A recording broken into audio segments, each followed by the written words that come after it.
Actually, running a startup is a hassle. Let me tell you this.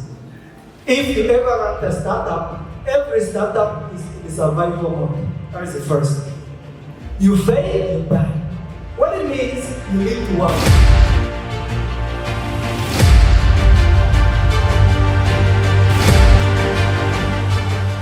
Manager of the Megabit crowd.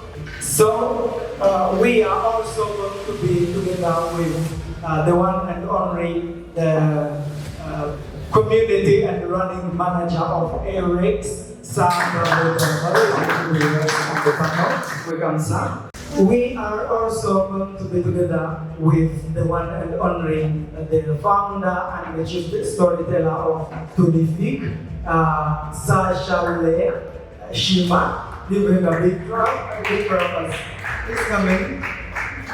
We are also going to be together with Sir Deo Gratias. He's from the Ministry of ICT and Innovation, from the Digital Inclusion Council. I think the other judges can still work on other things, and he may come with us to the panel. And I will be the moderator of the panel here. We're going to use short time, as we are going to be on this motto, the youth innovation as a catalyst for Rwanda's digital transformation in all ministries. Yeah. I think I introduced myself earlier, but for those of you who came in very early, my name is Dari Daramala, and I lead the learning and community for ARX Rwanda. And it's nice to meet you all.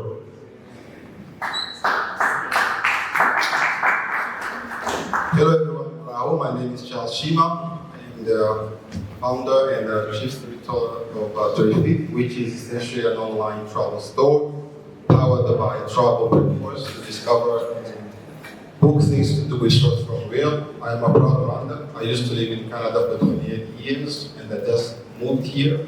If you are on TikTok, please follow me because I talk to the youth in Rwanda, in Rwanda. So I am also a youth champion. I live for that every day. What else? I am also a global speaker who have been in many rooms, and today is my first time to be here. I'm happy to share and to be part of this panel. Good afternoon, everyone. My name is Deo. I work with the Digital Inclusion Council at the Ministry of ICT. I'm part of the project management office. We are mostly leading on the 1 million coders initiative, and my task is mostly on data and systems. So basically understanding the kind of talents that we have in the country, and also getting deeper to see what interventions are needed for us to get to decent coders, I would say. But when we look at coders, we are looking at things from a wider spectrum. So I think you'll see a lot of initiatives under the same tag of 1 million coders. I'm happy to be here, and I was very delighted with the solutions that I've been seeing. I think we hope to see more of these solutions keep growing and rising from all of you, and yeah, I look forward to this panel discussion. Good afternoon all. I am Valente Zede, and I am operations manager at the Megabit Crowd Rwanda. Megabit Crowd is a crowd hosting company. We do provide the hosting for different softwares and the website, and also do provide domain names to TradWU and the other global domains. Also, we do provide different solutions on our crowd. I'm happy to be with you today. So let's enjoy the panel discussion. So, I want to ask him, like, as you see the innovations in Africa and in Rwanda, as the one who has global view on this IT field, what do you see is really missing in the innovations to reach the global standards? Actually, we need to build the Silicon Valley of Africa. We need to build it from Rwanda, we need to build it from Africa, Nigeria, anywhere, but we are still beaten, like they are really building things and we see them like nightmares to the software developers who are happening in Africa. We don't have a very booming project which is on worldwide. I think something you have is Ubuntu, that operating system from South Africa, but don't have mobile. So I've been wondering, what do you see is really missing in our projects, in our solutions to be on a global market? Thank you. You said a lot, but then concerning where we are right now and where we're supposed to be, what I feel and what I believe that we need to do more is research. When we talk about IT right now, when you call IT is not the IT we used to know back in the days. Believe me, I had my first certificate in Java programming in 2004.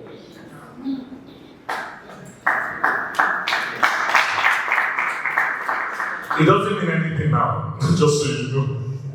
But when I say IT isn't the way IT is right now when you mention IT is all about AI. So research is very, very needed. And we don't just do research, we try to catch up with what is needed and how to see how we can put ourselves to understand what is needed. As much as we say AI, a lot of people still don't understand the power of AI. And if you don't know that, and if you don't get yourself on that level to understand, you wouldn't be relevant when people are calling IT. Technology is all about evolving. The reason why technology was made was to do better, was to do more. If you're still slowing down, you don't put yourself in that position that you can do better. So as much as technology is doing better, you need to prepare yourself to be able to do better. And that's one thing that I see that we need to focus on for us to be on that same level, as you said, Silicon Valley. We can get there if we are ready to get there, if we put ourselves, if we know where there is. If you don't know where you're going to, you wouldn't, be on that place. So you need to do the research to know where you're going to, so that you can plan yourself and prepare yourself for that destination. Very good. I mostly go for Pan-Africanism first. As I already passed the question to Sir Charles, what pushed you to come from Canada? You've been building in Canada, you brought Zani Heza, you brought Tulifik. There were many things which were booming. You met more of the readers there, but you decided that I can relocate to Rwanda to help the innovation. So what did you see in the innovation of Rwanda? And do you really believe that the youth can really build the digital transformation of the Rwanda as you feel that fire in you? Thank you. I returned to my country after 24 years. I left in 1994 when I was only 16. And for 24 years, I was just in my world. So 2018 is when I returned. When you've traveled the world as I have, right? How many of you have been in other places all over? And has anyone traveled? Where have you been? I studied in Kenya. Kenya.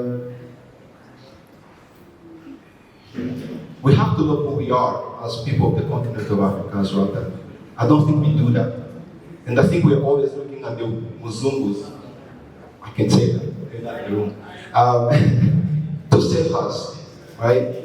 And that has to end. In terms of the technology, in terms of our lives, it has to end. And I've seen the disrespect. I've traveled to many countries in Europe, in Asia. I remember when I first went to Japan, I was 21 years old. Guys, pay attention.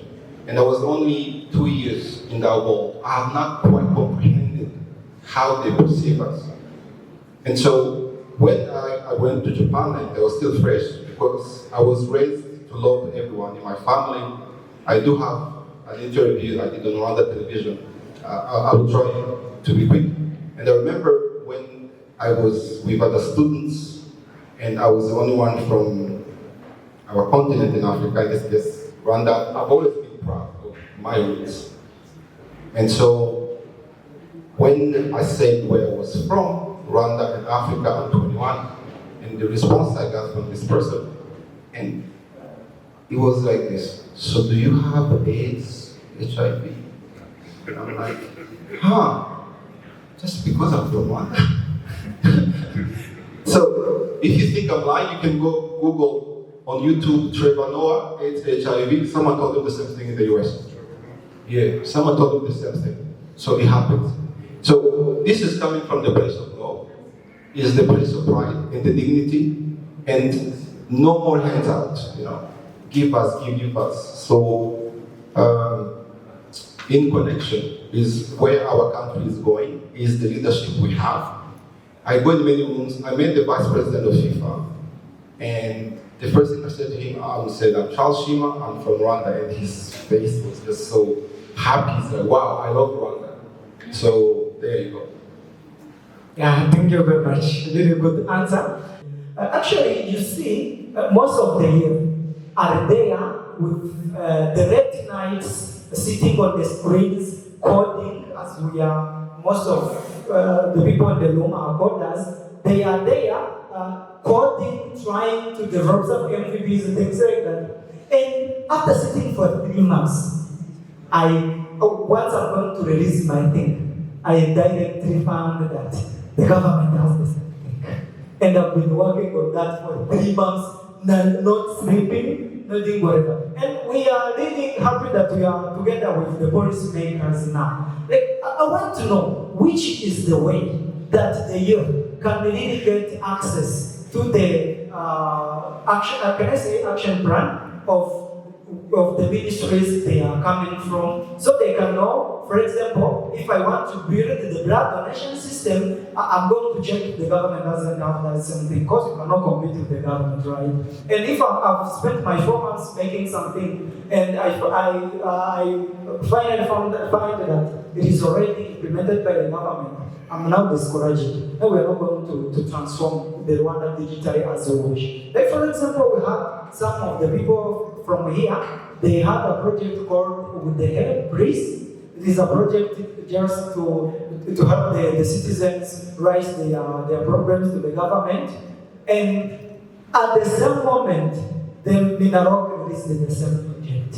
And they have been working on the project for 5 months. So that is a big challenge. So I just wanted to know, do we have any way that we can precede what the government is planning, and if they are really things which are really needed, so we can work on them and we sell them to government, or we just work on those I see most of the time post the work or whatever, they are not even taken by the people who are not Rwandans. So we just really want to know, because you really preparing the software developers, or you're not preparing the job for them. Yeah. With the question of, I think that could start with something as simple as validating. So you have an idea and you go to the entity that's basically mostly in charge of that. That could be, for instance, like the blood donation. You could go to RBC and check with them. Information is something that the government is willing to share, at least as far as I'm in the government, and that's something we've been really pushing to availing to at least our partners and also those who come to us. So information is something that they're very much happy to share, and something as telling you whether you have an idea and there's a system in the pipeline. It's something that goes with, I think this is already being built, check with this team, or it hasn't been built before. Maybe go ahead and come up with a solution and come and share with us. That's definitely something you can check with the entities that are in charge, and they will not hide it from you.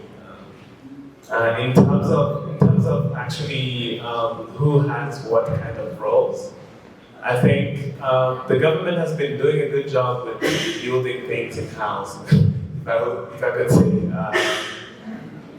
So one, I know RISA has been put in place to be an implementing agency of the government, and 100% of people who work there are not foreigners, they're Rwandans. And I think also in that regard, the government has been pushing back a bit on outsourcing solutions to, people going to build solutions to people who are foreigners. I think they've been pushing much to have the expertise locally. And I think Dario could also affirm to that. We had a conversation recently where some of the discussions were getting visas for experts is a problem. And companies were complaining that they need to have a little bit more flexibility into the government allowing experts to come to the country. So I think in that regard, the government is really pushing to have a lot of things come from inwards versus from outside. Sorry to cut you short, but I have a problem maybe without going far from there. So, how do we protect the data of these people who has gone for asking information? If for example, my project is here and I want to do this and this, and if I now, for example, on SAC, the money, and they really think, this one is a good way to make money. He doesn't tell it to the government, he stands alone as his own and he implements that same project. So, what insurance can you give us on that? I think RDB brought this thing called IP. So you bring your idea and then you go to RDB and you register it. And if anything comes after that, you have your idea registered, it's recognized. If anything comes after that, you have the right to use the law to sue the people who actually, with whom you presented the idea or whoever came up with the idea after you had registered it. So I think that's something that actually I would even recommend all of you to look into. I think it's something we disregard for the most part, and yet it's very crucial and critical, especially if you're pitching things and hackathons and all that. I think it's critical for you to take and go, at least, should I say, steal your ideas to use. So it takes more time to build such solutions. And trust me, if you spend 5 months and next day the government has released something, it means it has been in the pipeline before, which is why you need to validate your ideas sometimes. Thank you very much. As short of the time, I have a lot to ask, but I will ask you, even the audience will ask you, because they even want to know about the requirements, how do you do them, how do you set those strategies? We will ask you that, right? Like, because we finally find that if the procurement is out, the requirements are out of our capability. I don't know what is about it. We just see. Let's pass the mic to Sa Valente. So what the problem do you see? Actually, the vibe coding is not bad because most of the products are built and they are really working. But what can you recommend to these people who are vibe coding? To vibe code to the people who don't know, is this time you go to Laravel, to Carsa, or Firebase Studio, you just give a prompt. The AI does the software, the entire software for you, now you go for hosting. Now, what are the gaps you see in those projects, and how can they ever overcome them so that everyone here can build his or her own solution but without problems? Thank you. Yeah, thank you. It's a good question. So, vibe coding is not bad, but how it is being used is bad, because people are just there. You go online, you go to Crodea, you go to ChatGPT, and you tell them that you want, for example, a website which you are going to. For example, if we say a newspaper, and you go to Crodea, you give you all the scripts, and you come to us, you are asking for hosting. That time we give you a hosting, we give you the infrastructure for you to host your website, and you don't know anything about hosting, you don't know how to deploy anything. Just you can take us that you have a website, and as you know, the one who use the code, they know. If you ask for you get a script or go there and give you like overview, a landing page.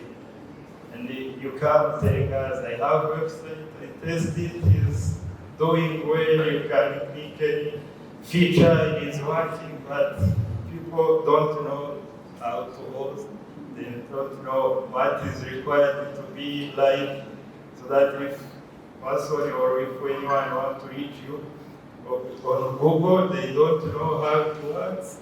And we find the gap we see is that if you come and we help you going online, the later on, these codes corrupt. And after corrupting, your website will go down. If your website goes down, you come claiming that my website was working, everything was going well, but now you see the error I'm having. And if you explain him or her that error, he doesn't understand. And the problem you still having is that this person, he or she knows what he was doing, and you find that he did But violate. do you have the people who are bringing the simulations to host? Like someone tells an AI to code, they just does a simulation and they bring it to host. Yeah, sure. So, what do you recommend them? Like, do you recommend them to go and build a good SOS? SEO, right? Or you tell them like you can go use this. You give them like some recommendations of what they can do, or just tell them like this is a simulation. Just go and do it. No, we give them recommendation. You go and try to run your code. What you are doing is not coding. You are just trying to learn, and you come to hold something which is not really viable. So we recommend you to go to run, and they come back to us with something which is really good and which you understand. Because if you are coding something, if you are developing app, and you are just trying to give people out there solution, but you don't understand anything about it, and we give you hosting, you deploy your application, you go and tell people that you have a solution for example, if it's a blood donation, and the people are giving you their data, but you don't know the code you coded while developing that app. And if we give you the hosting, and after the time the code they use, because if you come to us requesting hosting, we don't go in your code to check line for line to see what is included there. And sometimes on these apps,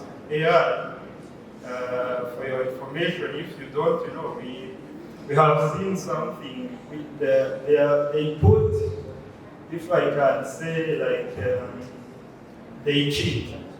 So that sometimes if you sign in on the website of that person who use the AI codes only, some of your data, of your information which you are giving them, they are going to scam us. We have faced those challenges lately, and now we are trying to find a way to resolve them, because in Rwanda they are the data protection office. So if you are doing something which is not compliant, you have to go there to explain yourself. And that comes to us as a hosting provider.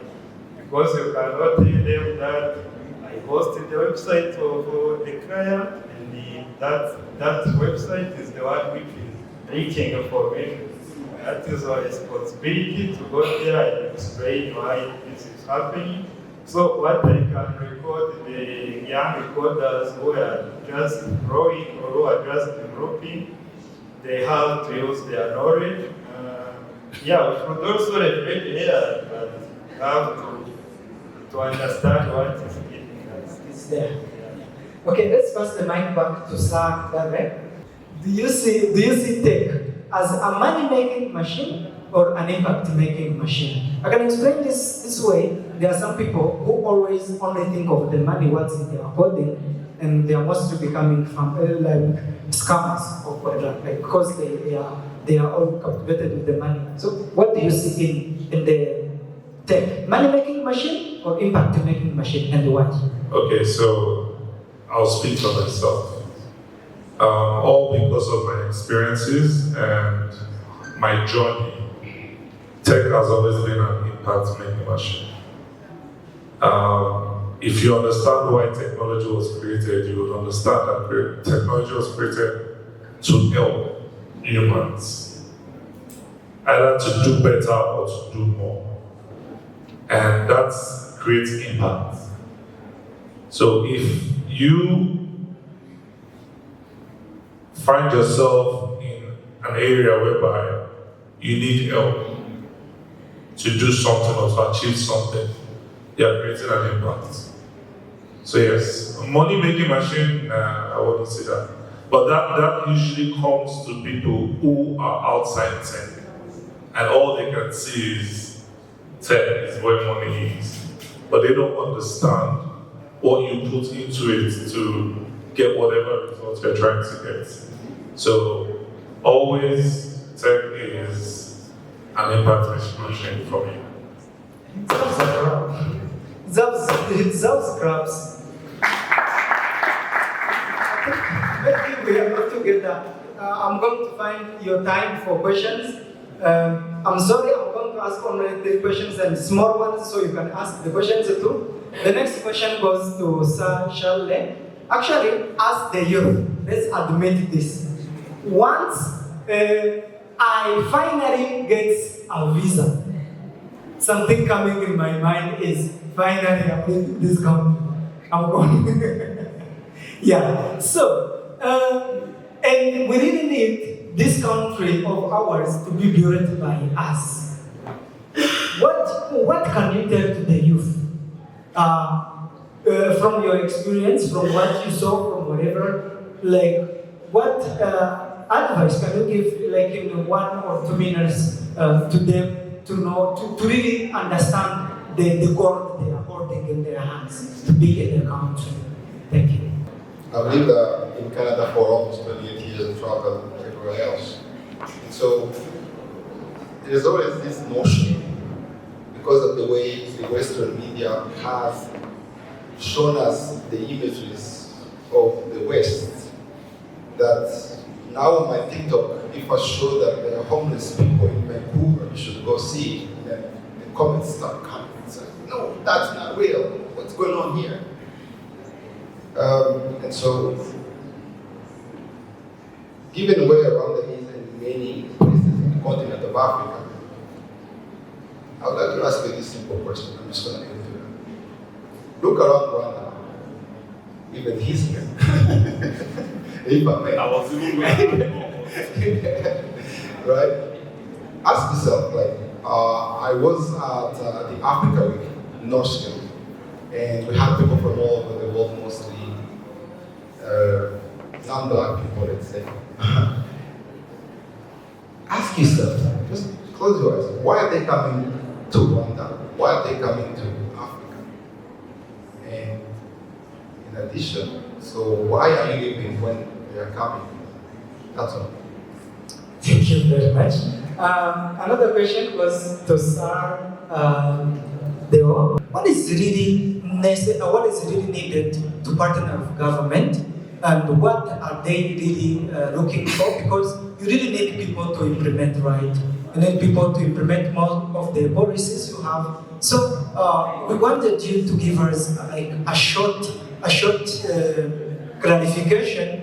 Like, people are always afraid of knocking doors. What can you tell them as an advice for them to know, like, for example, if there is this program, can I margin? And if I can margin, do I support the requirements the program is requesting? And how do I know I support the requirements? Thanks, Rena. Thank you. Good going to say, I think you will have to help me with this. There is this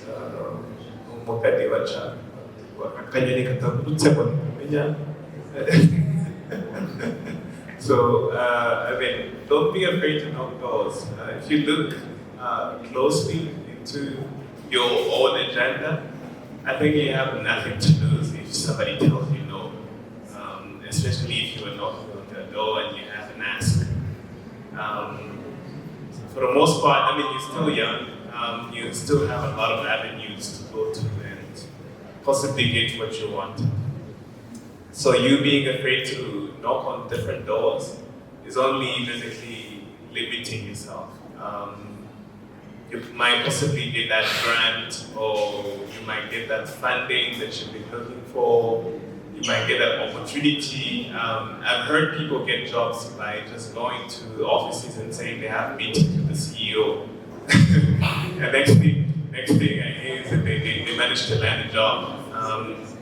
I think some people also did use the technique of cold emailing CEOs. I'm not saying you should go do that, but I know people took bold initiatives to go and talk to the leadership and get opportunities. So I should say, don't be afraid to knock on different doors. You never know what door is going to open up for you. Michael Jordan said, you miss 100% of shots that you don't take. So take those shots and see what comes out of them. And in terms of partnering with the government, all you have to do is to look into the goals that the government has and make sure you align with them. They make them public. Currently, you can look at the National Strategy for Transformation. We're in the second phase, so it's called NST2. You can look at them and see it's a whole list of goals that the government is trying to get to by 2029. So if you look at them, you see which one aligns with what you're interested in and where you're trying to go to.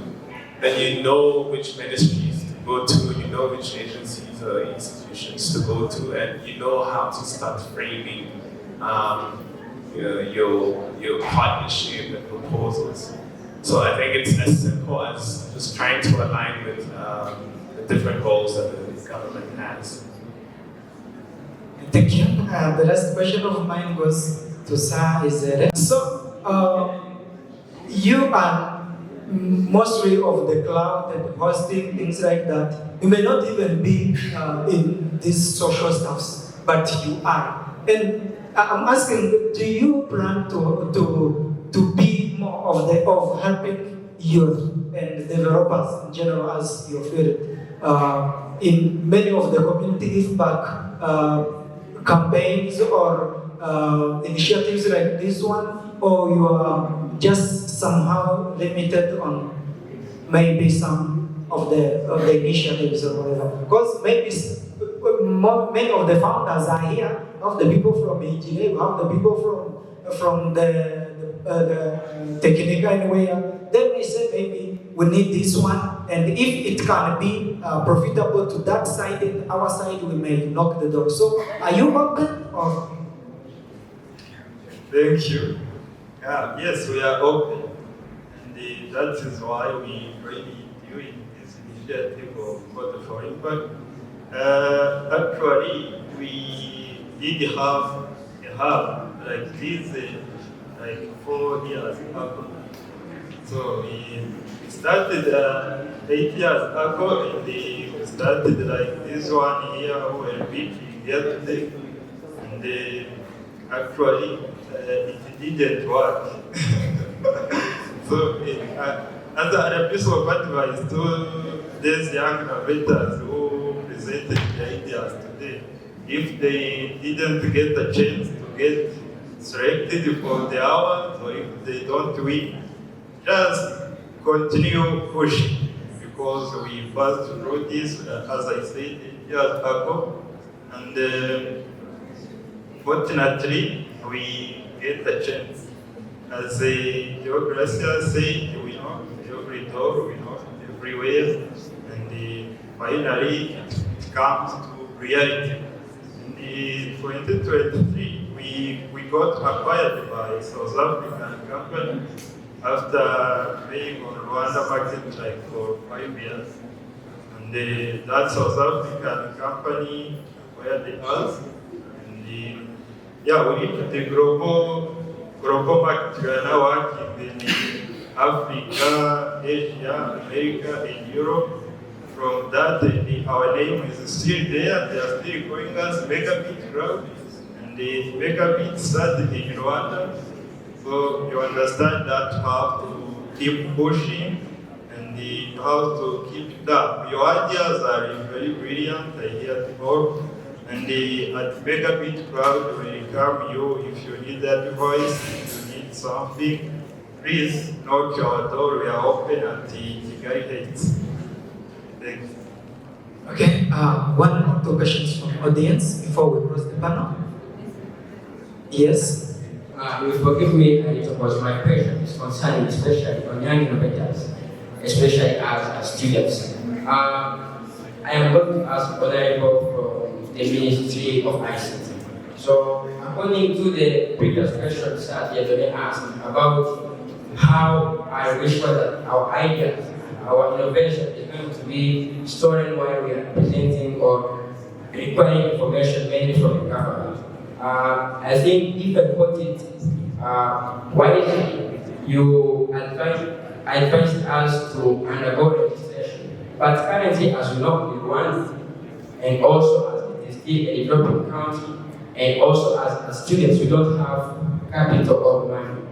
And we know by registering the requirement, even if you have the money, the registration process is longer than creating a real app in action. So how, like, if there is another alternative you can use, or as a suggestion for the taxes and the cost of registration, you could make them by referring to the current solution we are bringing, because all the solutions are having the value.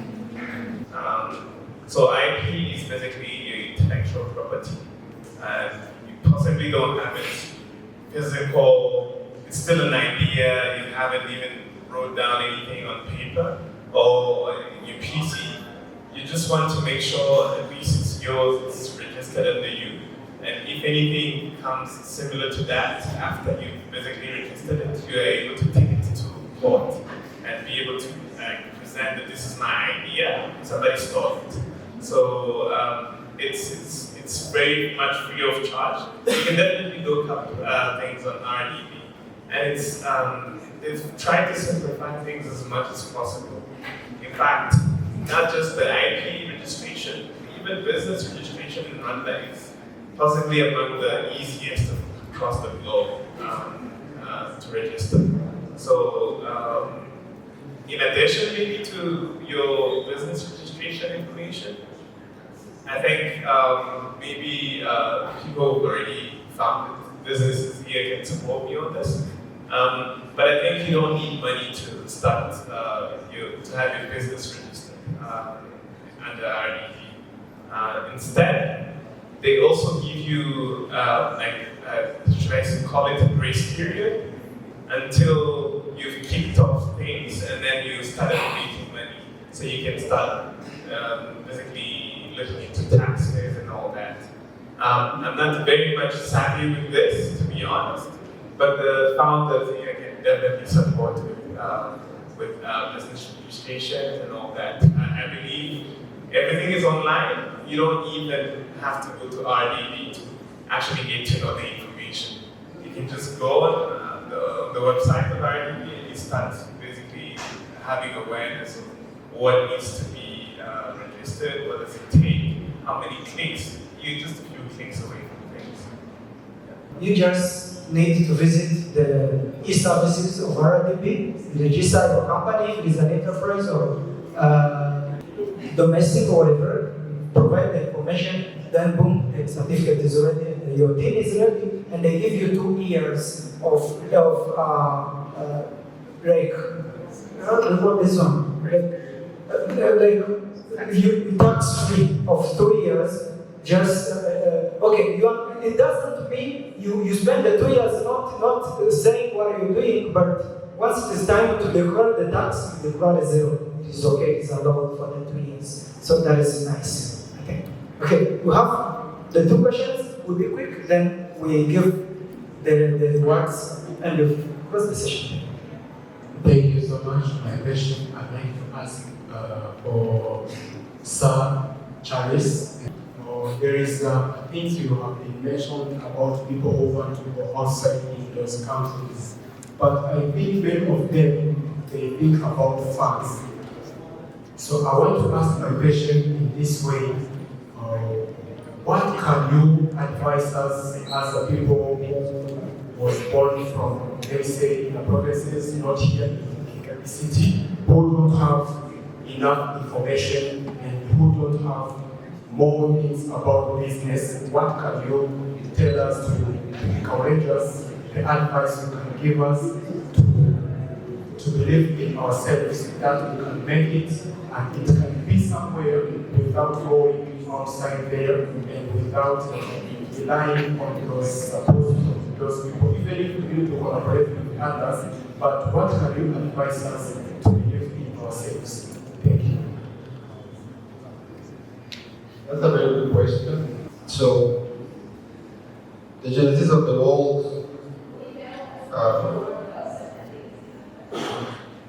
you can now find all the information you are looking for without leaving your home. And gladly in Rwanda, I believe you do have the access to the net. Now imagine when I was growing up, there is no internet, right? So now the world is becoming more of digital. So spend less time watching things that do not build you and get away from all those nonsense that I saw on YouTube. And then everything you do, you have to be intentional. Yes, we have that in Rwanda, even though we are free. Get away from that, you know, because if you have to spend your money for the data, then finding the knowledge. Speaking of which, I actually built my platform by code finding because I'm not a software engineer. But as a startup founder, it was challenging to find a co-founder. So I sat down, I used pretty much Code AI. My flight forms live, you can go ahead and sort of check it out. But in addition to that, you have to believe in yourself, but you have to be hungry for knowledge. And you need to know how to be intentional and go for it. Because I think like even in the room, I don't know, rather seem to be all of you shy. My favorite people are from Nigeria. You have to watch what they're doing, that's what they're doing. So I think right? But also you need to partner.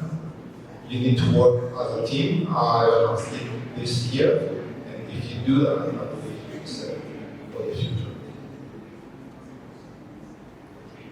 If you want to build your business to be on one level to another, you have to solution you are giving to people. Because if you are providing a solution, people are going to come to help them. So if you are giving something which is good, which is viable, which people are relying on, they are coming to find you where you are. Even if you are in a province, people will come to in that province. You can't have to go outside Rwanda or be here in Kigali. Everywhere you are, if you are giving something which is important, which is solution to a problem people are having, they will come to you. Thanks. The last question as we cross. So maybe that guy was asking about registrations. I think it was not registration of other people only. He was also asking the question about the registration about like Minisante, if that application working on the health. So they need, if possible, they require another license. So we need to require another process. But on my question, I need to ask you on ILAX and the megabyte. megabit cloud. The young innovators, they meet like the big challenge about the fundings. When they start a business, an idea, and in the time for putting in actions, they meet the challenge of funds. And that idea and all that ideation they have, also in that time decline because there was no investments. So I need to ask you what challenge or what's the way that young innovators, what they can do. In that time, they don't have the investors to invest in their business. And what the big challenge the young investors they meet because you have their business and they have been rising at a higher level. So what the way you do, way you solve that challenge? Thank you so much. What I can say, if you are a young innovator, as I said here, and you have a solution you are providing to society, that is the first investment you have. Because, as I said, people will come to find you to give them that solution. And then from that solution, you will get starting to get funds from it. If you have a solution, for example, which you are just checking the health of a plant, for example, and I have a farm there in profit, and I face a challenge of that my plants, and you know that person have the solution for that problem. You go and you ask him what you can do for me, and you tell him I have solution for your problem, but you are going to pay me. And that person, if he really needs a solution, he will give you money to solve that problem. That is the first investment that you are going to have. That is the first funds that you are going to have. Because if you are going to pitch your idea to some investors, they will require you, they request you to show them how your figures are growing. They will ask you your balance sheet. They will ask you your income statement to see where you are. Because nowadays, you will not find anyone who will invest in your project, the project that you didn't start already. Because nobody can take a risk to invest in a business which he doesn't see if it is growing. So first, you have to work on your project a little, and then after time you are giving a solution, people are seeing that your business is providing a solution. Even investors will come to look at, to find you, they will just trying to tell you that they want to do a business with you. Also, the investors will come to find you wherever you will be. So, start your project now, be innovative, provide a solution to the problem we are having in the society, and the funds will come. Thank you. So just to add to what he said, everything he said is valid. But just to add to it, first of all, one thing I've noticed is that a lot of people want to get to a destination, but they don't want to go through that journey. Investing in yourself could be good or could be short to him, and it could be longer to him. But because I see it short to him, I wouldn't want to follow my own process. I would want to find and be wondering why can't I get do the same thing he did or get the same opportunity that he got. So just to break it down, we all know in Africa you need to know somebody that knows somebody, have the right connection. Okay? And in this time that we're in, a lot of organizations are helping people out. I'll use ALS for example. As much as we train people in learning and skills, we also have an entrepreneurship side. And the reason why we created this entrepreneurship side is because ALX Africa as a whole already has a global name. So when people go through our entrepreneurship program, if you get to qualify to be among the top for the code, to qualify in the code, the fact that you have, that also tells that you already have a good solution and there's a problem that you have solved. if you put yourself out there, either in investments, events, or whatever it is, because they know ALX is backing you, you might get the opportunity that you need. I'm going to give one example.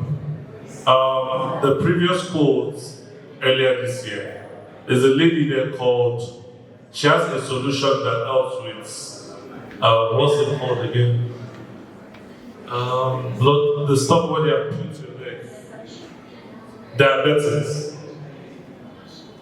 I won't lie to you, this is a young lady that, she's Rwanda by birth, Rwanda grown up and all, but communication was a problem. She had the best solution, but communication was a problem. But with time she grew and all. 2 weeks ago, was it last week, Priscilla? She participated in the Anger Fest. I don't know, how many of you know the Anger Fest? Okay. And she was second. You know the lady? 20 million Rwanda franc. And this is someone that you would think, wouldn't make it. But then, she had a great solution. She knew the problem she was solving for Africa and for Rwanda too. And I'll be proud to say she had ALX standing behind her. Even though we didn't do anything, but the fact that you have a body that is recognized, it makes people or an investor like this want to listen to what you have. Believe me, every other person here has a product that they want to solve a solution. But what would make somebody want to invest in you? Why would they want to trust? Or why would they want to listen to you if you might not just be wasting their time? But they need to understand that you've gone through a particular process, that people have actually vetted you, and you're not just here to come and say things that you don't even know what the answer is, or you're just coming assuming, I believe I will do this if I do this. But they need to know that you have something in the works. So they don't waste time on you. Who want to invest? Believe me. A lot of people have money out there. A lot. But they don't want to waste their time or their 10 minutes listening to you pitching about a projection. And I'll tell you one thing, even the Rwanda government, the immigration of Rwanda, when people bring businesses here, they tell you to present, and you're telling them, and they'll tell you visa denied. I'm telling you right now, this is fact, because they don't want you coming to waste their time. So you need to make sure that you are with a body that supports or stands. You can't do this thing all by yourself. You need support, either by an individual who will be your co-founder that is known somewhere, or a body that supports entrepreneurship. There are so many of them in Rwanda. Tap into one or two, use them and see which would push you. It doesn't mean we tap into his organization and it doesn't work, it doesn't mean you should leave. Hold on to it. You can tap into as much as you can. There's no MOU that signs that if I'm with this body, I cannot join another body. No. The more the merrier. You don't know when it might happen. If it doesn't happen this year, it might happen next year. If it doesn't happen next year, it might happen the following year. But the thing about young youths nowadays is that a lot of us give up. Not realizing that that moment you're giving up might be the moment it's supposed to happen. But then keep trying, keep pushing, and keep pairing up with whoever that you think might help you. Thank you. Actually, running a startup is a hustle. Let me tell you this. If you ever run a startup, every startup is in survival mode. That is the first. You fail, you die. What it means, you need to work. My colleagues, my fellows from the early chat, they know. The ones from the media limited, they know. As you're running a startup, you need to hustle, you need to run, finding each and every door to know. Actually, I know how this one is really hard. That's why you came up with an idea like, what if we manage to reach some way? What if we have this to actually don't have a lot to give them, but what if we can work for them? What if we can do this for them if we can? But if you are really running a startup, please, they say, kuyabanjirika kaini Kinyarwanda. Ikura amaboko mu mufuka ukore ukwetura inkweto ukore like Find the doors, knock them. Yeah. And ikindi, our startup founders, if you don't see money to pay the workers, invite the founders. Yeah. If I cannot do this thing and I know this man can do it, now he's a co-founder. I don't pay him, but he wants. That is it. If that man can do it, now I am inviting him. I have a project. Come and be a co-founder. Now he's working and he's not getting paid. And as much as we grow up, now it is going to serve us. So thank you, sir. Thank you very much for everyone to join.